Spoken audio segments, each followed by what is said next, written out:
J'enseigne l'histoire de l'art à la Sorbonne et j'essaie d'oublier tout ça quand j'écris des romans. C'est-à-dire que j'ai une vraie formation d'historien, mais mon but c'est d'inventer des histoires, de créer des intrigues et donc surtout pas d'essayer de faire des romans trop pédagogiques ou des romans de profs. Je suis allé beaucoup sur place ici, dans ce décor merveilleux, pour prendre des notes, pour travailler en situation. J'ai indiqué à la fin de mon roman, j'ai 10 pages de bibliographie pour que le lecteur puisse savoir ce qui est vrai et ce qui est faux, pour comprendre que beaucoup de choses qui ont l'air d'être complètement invraisemblables et inventées sont en réalité parfaitement historiques.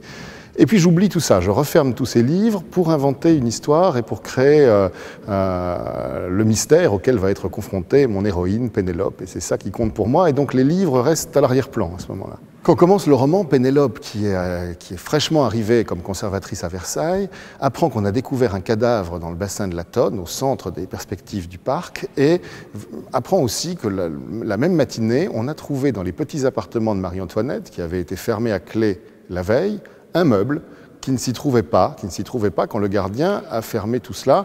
Et le même gardien ouvre les portes et voit se matérialiser ce meuble du XVIIIe siècle, apparemment très authentique, et dans le tiroir duquel on découvre un doigt, qui est probablement celui du cadavre. Il y a une grande parenté entre le conservateur et l'enquêteur, et donc j'ai voulu une héroïne qui soit une conservatrice et qui soit plongée sans aucune difficulté dans une affaire criminelle dont elle va dénouer les fils avec beaucoup d'astuces. Vendry, c'est un journaliste, il est un peu...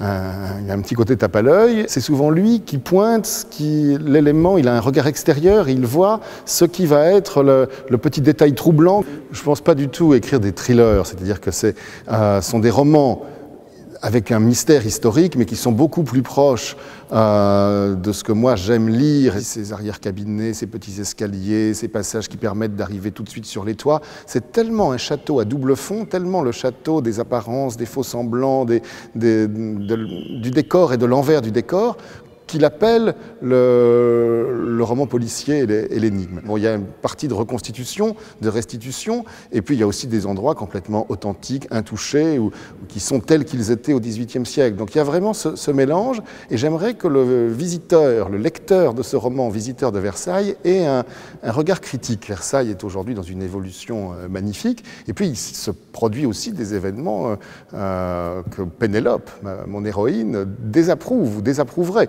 Par exemple, elle dit, le roman se passe en 99, on veut faire restituer une grille dorée devant la façade du château. Heureusement, un tel projet aussi absurde ne se fera jamais, les conservateurs résisteront aux architectes. Et aujourd'hui, c'est devant cette grille qui a été installée cette année que des bataillons de touristes se font photographier chaque jour, et cette grille archi-dorée et toute nouvelle est en train de devenir le symbole de Versailles. Alors ça prête à discussion dans les romans de cette série qui se poursuivra. Je reviendrai dans mon prochain, celui qui paraîtra, je pense, l'année prochaine, à quelque chose de beaucoup plus classique, et je reprendrai ensuite la série des intrigues de Pénélope et Vendry pour lesquelles j'ai 3 idées. Voilà, j'ai 3 idées pour la suite.